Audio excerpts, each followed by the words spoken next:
Hi, Lyssa here. One of the things I wanted to talk about today is an idea that I have been really, mulling over, believing in, noticing in the work that I've done with people over the last 25 plus years.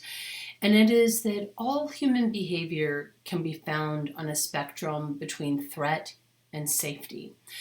So the way this shows up is anything that is a perception of a threat. It could be anything. If I have an idea and you don't like my idea and you challenge my idea, I could perceive that as a threat. It isn't that I'm terrified of you. It's just that there's this threat to either my sense of self, to my ideas, my biases, my beliefs, my preferences. It could be really anything. And so anytime the threat is perceived, it tends to generate a defensive response, whether it's fight, flight, freeze, or freak out. And that defensive posture then is my way of taking care of myself for this perceived threat. I would also say that most negative emotions show up in this space of some form of threat. And what I like about this idea is that as soon as I'm having a negative emotion, it's an opportunity to really start to be radically curious, like what is the threat that I'm manufacturing or perceiving below the surface of this particular emotional state. By the same contrast, so here's the threat, right? And then now we're moving towards the spectrum of safety. The more that I feel safe in a particular situation, the more I'm going to have the capacity to show up happy, confident, capable, really feeling like I can contribute. I have a sense of purpose typically in a space of safety.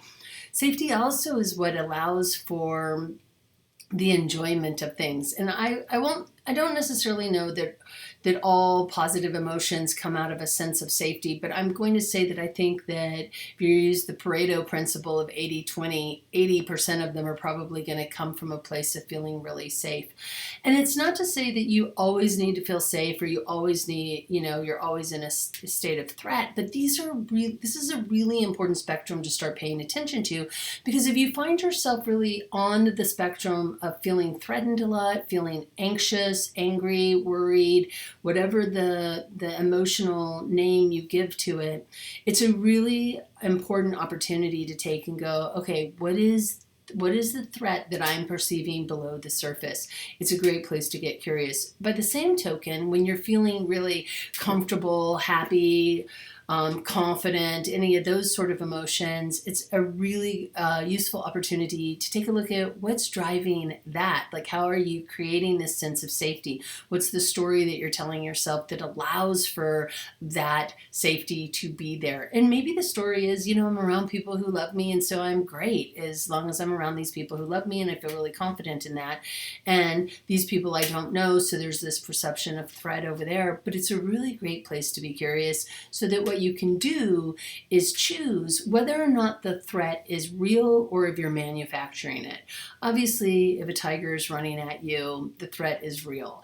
But if somebody is challenging an idea or a belief that you have, the threat is really much more psychological, and not in a psychologically damaging way, but really in a psychological way of I'm manufacturing the threat if I don't like that somebody doesn't agree with me.